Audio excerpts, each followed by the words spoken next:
I wasn't very social in college. I didn't get good grades, I wasn't in a frat, I didn't have a girlfriend, and I wasn't very involved in anything. I wasn't a very happy kid. I'm not complaining though. I found a loyal girl who would never stop fighting for me in my late 30s. My life is good now. We live together with two cats named Blue and Raz, and I'm planning on proposing soon. Like I was saying though, I wasn't in a frat, so generic frat parties were kind of off the table for me. I still wanted to have fun though. I mean, who wouldn't? My friends Bryson and Ian were in the same boat. We spent most weekends killing time in Bryson's dorm. That being said, we took every chance we got when it came to parties. Most of the parties we were lucky enough to go to were off campus, meaning they weren't associated with any of the frats or the school itself. One time we actually drove over an hour just to go to a party. It's safe to say we were pretty desperate. One Friday afternoon, Ian texted the group chat saying the girl he was talking to knew of a party not that far away. Ian tended to attract the strangest girls. I'm sure you know the ones I'm talking about. Bryson joked that he didn't want to go to some death metal, emo anime party, which I kind of agreed with. Ian was pretty adamant though, and convinced us that this would be a normal party. It's not like we had anything better going on. Bryson convinced his brother Chris to be our designated driver. Chris didn't drink anyway, and said he'd be down for a party, so everything was looking good. As we were driving to the party, Ian started complaining about the girl he was talking to. He said she hadn't answered him in hours, which honestly wasn't too surprising considering the kind of guy Ian was. He was actually pretty torn, and said he was having second thoughts about even going, which seemed like an overreaction. We were already 30 minutes deep, so we weren't just gonna go turn around and go home. We told him to suck it up and not let it ruin the night. After a few more minutes, Ian said Callista's profile disappeared from his phone altogether. We broke it to him that he had been blocked and she probably decided to go to the party with someone else. He pouted for the rest of the drive. When we reached the party, we instantly knew we'd made the right choice. The house was massive, especially compared to the rest of the houses on the block. Ian didn't want to go in just yet, saying he needed a buzz to take his mind off the situation. Bryson and I didn't object to drinking, so we told Chris to park a little further down the street so we could pregame outside the car. We killed a few of the beers we had brought with us and watched as people entered the house in droves. It honestly looked like a pretty lit party. Once Ian was satisfied with his buzz, the four of us started making our way over to the house. As soon as we stepped inside, I could tell something was off. For starters, all the lights were on, like there was no ambient lighting throughout the entire house. Just the bright overhead lights that you'd expect to be off at a college party. Most of the people there were very nicely dressed, not what you'd expect people to wear at a rowdy party.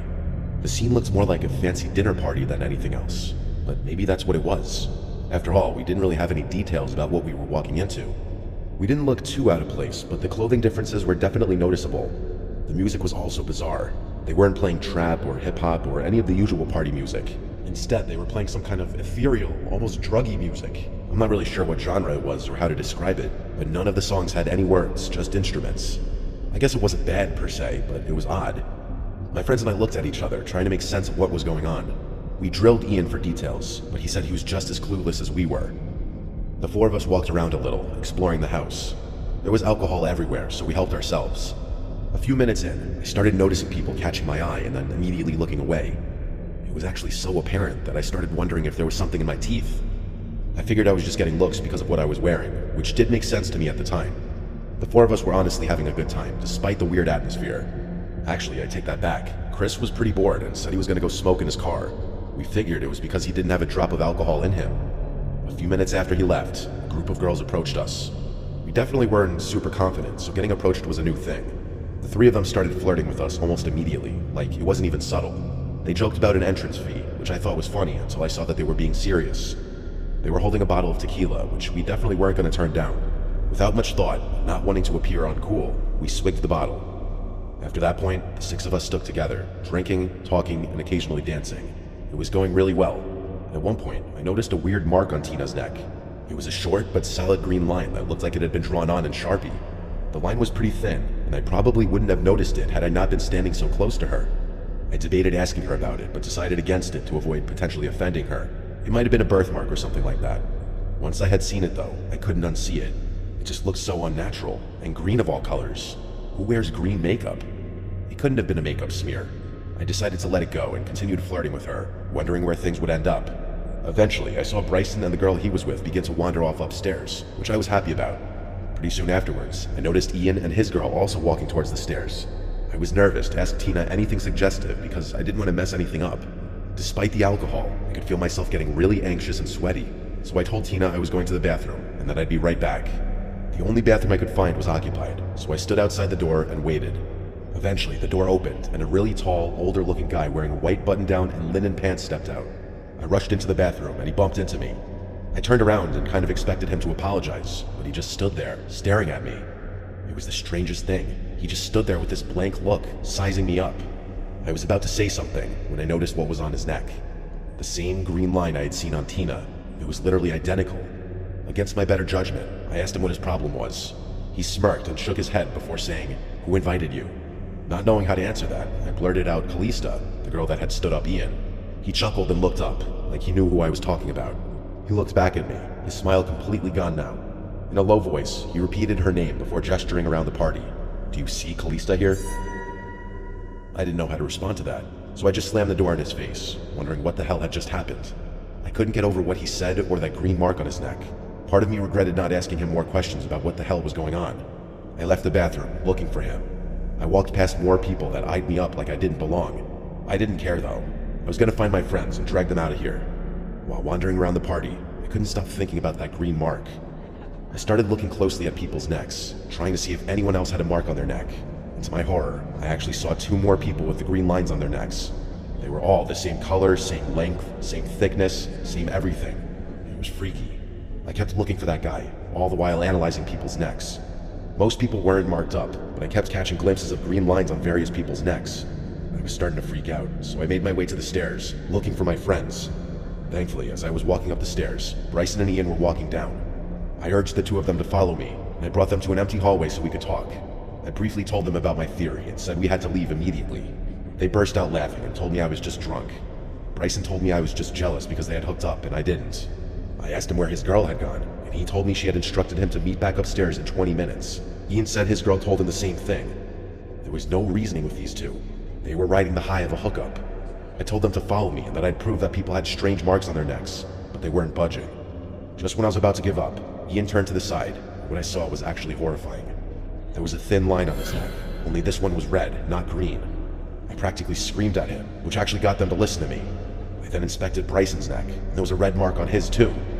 Ian told me to relax and that it was probably just a makeup stain, but Bryson started to believe me. I told them we were leaving, and Bryson and I turned to find the door. Ian still wouldn't leave, saying he wanted to meet back up with the girl. Just then, a random guy walked past us, eyeing each of us up separately. He didn't say anything, but paused long enough for us to notice the green line on his neck. That was it. Bryson and I rushed for the door with Ian close behind. I felt like everyone there was staring at us as we left, but no one moved to stop us. We ran to Chris's car and told him to drive. As we were leaving, both Ian and Bryson's phones started blowing up. Those girls were asking why we had left. How could they have even known that? They weren't even around to see us leave. My friends blocked the girls. Everyone I tell this story to has their own crazy theory about what happened that night. I really don't know what to think about it, but I don't think I want to know what might have happened had that guy not tipped me off.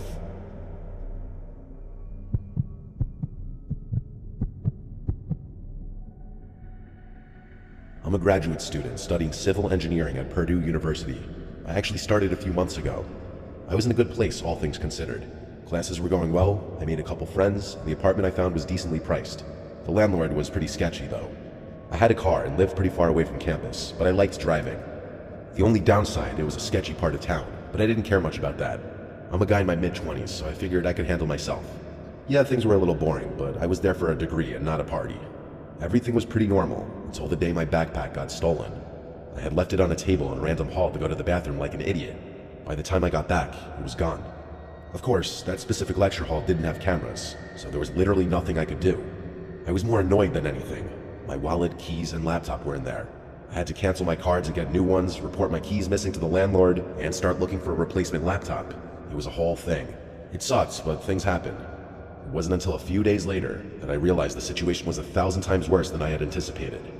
I drove home from campus one evening to find a handwritten note slipped under my door. I figured it was just a reminder from my landlord about something, but I was dead wrong. When I opened it up, it just said, "I see you." No name, no signature, just those 3 words. I instantly put 2 and 2 together. Whoever had stolen my backpack had gone through my laptop somehow and figured out where I lived. That was terrifying enough, but just then I had a thought that was so much worse. Whoever had stolen my backpack had my apartment keys. I felt my skin starting to itch, and I looked over my shoulder, half expecting to see someone there. I ran into my apartment and slammed the door shut. I had it deadlocked, so even if someone did try to break in, they wouldn't be able to get past that. Over the next week, I got more notes, all handwritten. They weren't long, just weird phrases like, "I know what you did," or "watch yourself." At that point, it was really starting to freak me out. I had never done anything wrong really, but if someone had gone through my laptop, who knows what they could have found. I really didn't know what to do. Would going to the police even help? I figured I'd wait it out a little longer, hoping whoever was messing with me would get bored. One night, I was getting ready for bed when I noticed something. It was dark outside and my blinds were half closed, but I could have sworn I saw a flash, like someone took a picture of me. I quickly pulled the blinds down, but my heart was racing. There was no one there. Things didn't stop there. I started noticing small things around my apartment, things being moved. At first, I thought I was just being careless. My shoes would be in a different spot, or my coat would be draped over the chair instead of hung up. It was little things that I could explain away if I really tried. But then, one day, I came home to find my bedsheets stripped off and my room completely turned upside down. My dresser drawers were pulled out, my books scattered across the floor. It looked like someone had torn through the place. I called the cops, of course, but they didn't do much. No forced entry, nothing stolen, so there was not much they could do, apparently. I asked my landlord to change the locks, but he said it would take at least 2 days to get someone out. I begged him to make it happen sooner, but he shrugged it off, saying it wasn't an emergency. I felt betrayed. How in the world could this guy not think that this was an emergency? I kept pressuring him to do something, but he eventually stopped answering, no matter what I said. That was literally yesterday as I'm writing this. I barely slept at all last night, even though I was safe with the deadlock in place. I'm thinking of changing the locks myself, but I'm not sure how I could even do that without causing expensive damage. I called out of all my classes this morning because I'm afraid to leave my room. I'm still here, writing all this down. I'm prepared to confront whoever it is if they come back. I'm sure if they went through my laptop, they would know my class schedule. Maybe I'll hide somewhere and get the jump on them if they try to enter while I'm supposed to be at class. I think that's what I'm gonna do. I'll give an update when I can.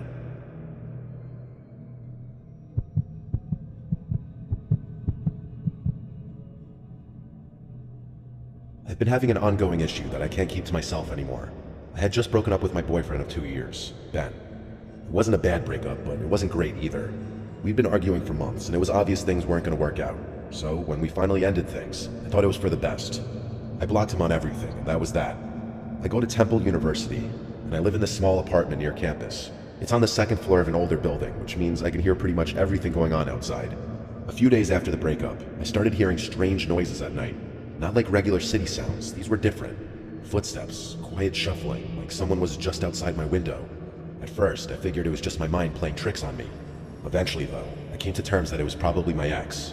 The reason I wasn't really freaking out was because Ben was one of the sweetest and most harmless guys there was. I mean that in a nice way, like he'd never do anything drastic or anything to hurt me. I figured he just missed me, so I decided to let it go. Eventually, he'd get bored. Plus, I was already stressed from the breakup, and I had this huge group project due. That project is actually a huge component to the story. I was the one responsible for editing the project and sending it to our professor. I worked on it all night, making sure everything was perfect. I emailed it just before midnight. Relieved to have it done, I went to bed, trying not to think about all the other things going wrong in my life. The next day in class, we were supposed to present the video. My professor plugged in his laptop and pulled up the file I'd sent. I was nervous, but I was also kind of proud of what we'd done. I had a lot of experience with Adobe products, and I knew our video was probably a cut above all the other groups. And then the video started playing, and my stomach dropped. It wasn't our project. Instead, there was this grainy video of someone wearing a scream mask. The person wasn't just sitting there, they were talking. They were saying horrible things about me, my professor, the government. It was disgusting. I don't even want to repeat what was said. That's how sick it was. My professor let the video play out a little longer than he should have, probably because he was also in shock. When he did pause it though, his face was pale. I was frozen in place. I have never been so mortified in my life. I was literally frozen. I wanted to cry, but I couldn't. I could barely breathe. I felt hundreds of eyes on me. The rest of the class was staring at me. I knew what they were thinking. After the most painful seconds of my life, I snapped out of my humiliation and burst out into tears before running out of the lecture hall. I felt a panic attack coming on. I debated going home, but I knew I'd definitely get expelled if I just left. Reluctantly, I waited outside the building for the class to end before approaching my professor. I basically pleaded with him that I had no idea what happened and that I was positive I had sent the right video. He decided to hear me out and confirmed that 2 videos had been sent. The first one was my project, and the more recent one was the one he played in class. Clearing things up at the university took a lot of time and hassle, but I was eventually able to do it. I won't bore you with the details. Nothing was going to erase the humiliation, though. It was also clear that my email had been hacked, which was a much bigger problem. I changed my password and thought I had just gotten super unlucky. That's when things got worse. Not 1 week later, I woke up to being logged out of Snapchat. That only happens when someone else logs in. which meant I had gotten hacked there too. I don't even want to think about what they found. There was a lot of stuff on my Snapchat I don't feel comfortable talking about. I called the police, told them everything, and to my surprise, Ben agreed to let them question him. The police were able to confirm that Ben wasn't behind any of it. He did, however, admit that he posted my private information on some online forum right after we broke up. He swore he never posted any of my passwords, but my passwords were easy to guess, and like an idiot, I used the same password for everything. The police told me that there wasn't much they could do. Ben wasn't responsible for the hacking. That's when the full gravity of the situation hit me. Someone else had basically all of my private information. They could probably blackmail me. I changed my passwords immediately, but it might have been too late by then.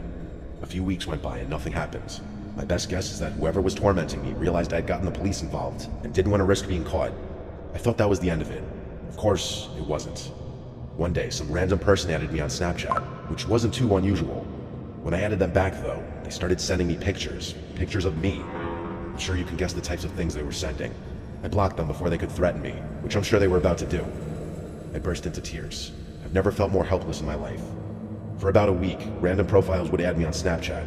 I knew it was the same person, and I never accepted their ads out of fear that they would blackmail me or ask for money. This has been ongoing for about a week now, and I don't know what to do. There's literally no evidence or any way I can track this person. The police don't have enough information to get involved, and it's not like they could do anything anyway. The worst part is they literally know my address and whatever else about my personal life. If I keep ignoring their Snapchat ads, they might do something drastic. They've already lurked outside my apartment. I wouldn't put it past them to go further. I'm praying that they get bored and just quit. For any young ladies listening, be careful about what kind of pictures are on your phone. I don't know if this will ever end.